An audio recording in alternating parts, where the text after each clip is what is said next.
வணக்கம், நான் உங்கள் வழக்கறிஞர் புகழேந்தி பேசுகிறேன். இந்த ரீசெண்ட் நியூஸில் பார்த்தீங்கன்னா ராணிப்பேட்டை மாவட்டத்தில் உள்ள ஒரு தனியார் கம்பெனியில் பார்த்தீங்கன்னா கழிவுகளை அகற்ற சொல்லி, குறிப்பாக செப்டி டேங்கினுடைய கழிவுகளை அகற்ற சொல்லி ஒரு 4 பேரை பணியமர்த்துறாங்க. அதில் முதல்ல ஒருத்தர் இறங்குறாரு. கிட்டத்தட்ட 15 அடி ஆழம் செப்டி டேங்கை சரி செய்வதற்காக இறங்குறாரு. இறங்கினவர் ரொம்ப நேரம் பார்த்தீங்கன்னா கான்சியஸ் இல்லாதனால அவர் மயக்கமடைய சூழல் ஏற்பட்டிருக்கும் அப்படின்னு சொல்லிட்டு மீதமுள்ள 3 பேரும் இறங்குறாங்க அவரை காப்பாற்றுறதுக்காக. அவர்களும் பாய்சனஸ் கேஸ் அட்டாக் ஆகி அவங்களும் மீட்கப்படுறாங்க. 3 பேரும் பார்த்தீங்கன்னா ரொம்ப கிரிட்டிக்கல் கண்டிஷனில் ஹாஸ்பிட்டல்லையும் சேர்க்குறாங்க. இந்த மாதிரியான கழிவுகளை அகற்றுவதற்கு சட்டம் என்ன சொல்லுது? மனிதனை பயன்படுத்தலாமா கூடாதா? சட்டத்தினுடைய பார்வையில் இந்த மாதிரியான பணியமர்த்துவர்களுக்கு இல்லை இந்த மாதிரியான வேலை செய்வதற்கு மக்களுக்கு என்ன மாதிரியான தீர்வு இருக்கு அப்படின்றத பற்றி இந்த பதிவில் பார்ப்போம். இந்த கழிவுகளை அகற்றுவதற்கும் இல்லை ஒரு விபத்தை ஏற்படுத்தக்கூடிய ஒரு தொழிலில் ஈடுபடுவதற்கும் பணியமர்த்துவதற்கும் சட்டம் என்ன மாதிரியான தடை விதித்திருக்கு அப்படின்னா, prohibition of employment of manual scavengings and rehabilitation rules அப்படின்னு சொல்லிட்டு 2013 ஒரு சட்டம் இருக்கு.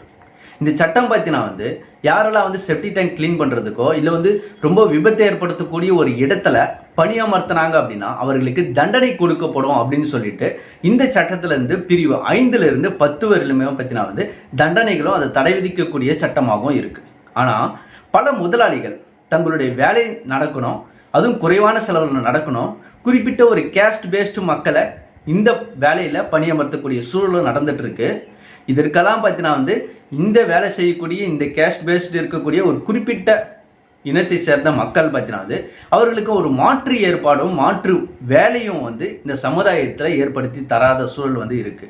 அதே இந்த சட்டத்தில் என்ன சொல்றாங்க அப்படின்னா, இவர்கள் பற்றியான இந்த வேலை செய்யக்கூடிய இந்த ஸ்கேவேஜிங் ரிமூவ் பண்ணக்கூடிய பணியமர்த்தக்கூடிய செப்டி டேங்க் கிளீன் பண்ணக்கூடிய மக்களுக்கு அவர்கள் எத்தனை பேர் இருக்காங்க அப்படின்னு ஒரு சர்வே எடுக்கணும். அதை எடுத்து அவர்களுக்கு மாற்று வேலையும் ஏற்படுத்தி தரணும் அப்படின்னு சொல்லிட்டு இந்த சட்டத்தில் ரூல்ஸ் இருக்கு. ஆனால் இப்படிப்பட்ட மக்களுக்கு மாற்று ஏற்பாடு மாற்று வேலையை ஏற்படுத்தாத சமுதாயமும் இன்னைக்கு இருக்கு.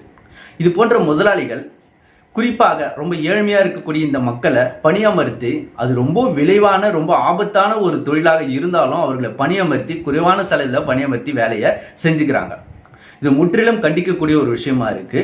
இந்த செப்டி டேங்க் கிளீன் பண்றவங்களும் இல்லை விபத்து ஏற்படுத்தக்கூடிய தொழிற்சாலைகளில் யாராவது உங்களுக்கு தெரிஞ்சவங்க பணி புரிஞ்சாங்க அப்படின்னா அந்த மாதிரியான வேலையில யார் அமர்த்துறாங்களோ அவர்களுக்கு தக்க தண்டனை கொடுக்கும் அப்படின்னு சொல்லிட்டு இந்த சட்டத்தில் சொல்றாங்க. குறிப்பாக பார்த்தீங்கன்னா இந்த மாதிரியான வேலைகளுக்கு கான்ட்ராக்ட் போட்டுக்கிட்டாலோ அக்ரிமெண்ட் போட்டுக்கிட்டாலோ நீங்கள் இந்த வேலையை செய்யணும் இவ்வளோ காலங்களுக்கு அப்படின்னு சொல்லிட்டு அக்ரிமெண்ட் போட்டுக்கிட்டாலோ இல்லை பேச்சுவார்த்தையில் நடத்திக்கிட்டாலோ அவர்களுக்கு தண்டனை கொடுக்கும். அதிகபட்சமாக பார்த்தீங்கன்னா முதல் தடவை இந்த தண்டனையிலையோ இந்த பணியிலோ அமர்த்தினாங்க அப்படின்னா அவர்களுக்கு 2 ஆண்டுகள் வரையும் ப்ளஸ் ஃபைனும் கொடுக்கக்கூடிய தண்டனை கிடைக்கும். இதே வேலையை மறுபடியும் 2வது டைம் செய்கிறாங்க அப்படின்னா அவர்களுக்கு அதிகபட்சம் 5 ஆண்டுகள் வரையிலும் தண்டனைகள் கொடுக்கலாம் அப்படின்னு சட்டம் சொல்லுது.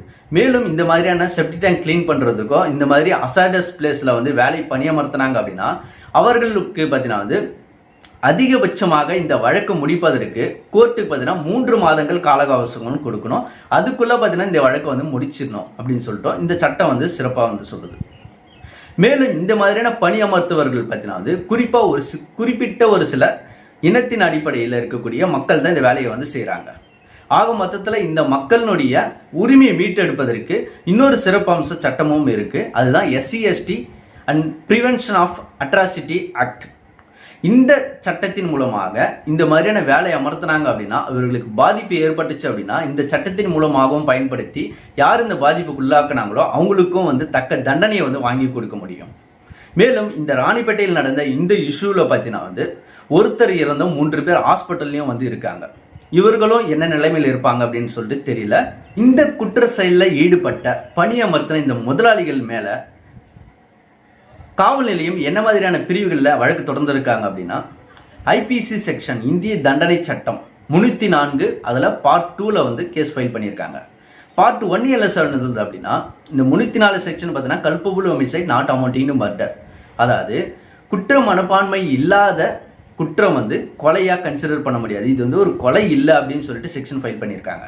அதே இந்த 304 பார்ட் 1ல ஃபைல் பண்ணியிருந்தாங்கன்னா மேக்ஸிமம் லைஃப் ஃபேர்லும் இம்ப்ரெஸ்மெண்ட் வந்து கிடைக்கும், சிறை தண்டனை வாழ்நாள் முழுவதும் கிடைக்கும். ஆனால் பார்ட் 1ல ஃபைல் பண்ணாமல் பார்ட் 2ல 304 பார்ட் 2ல வந்து இந்த கேஸை வந்து எடுத்திருக்காங்க. இது மேக்ஸிமம் 10 இயர்ஸ் வரல தான் வந்து இம்ப்ரெஸ்மெண்ட் வந்து கொடுக்க முடியும். மேலும் SC/ST கேஸ் மூலியமாக பார்த்தீங்கன்னா வந்து protection of atrocity act SC/ST case மூலிமா இதன் மூலியமாக வழக்கு தொடர்ந்து இருக்காங்க. இந்த வழக்குகளின் அடிப்படையில் மேக்ஸிமம் 3 monthsல இந்த கேஸ் முடிக்கும் அப்படின்னு சொல்லிட்டு நம்புகிறோம்.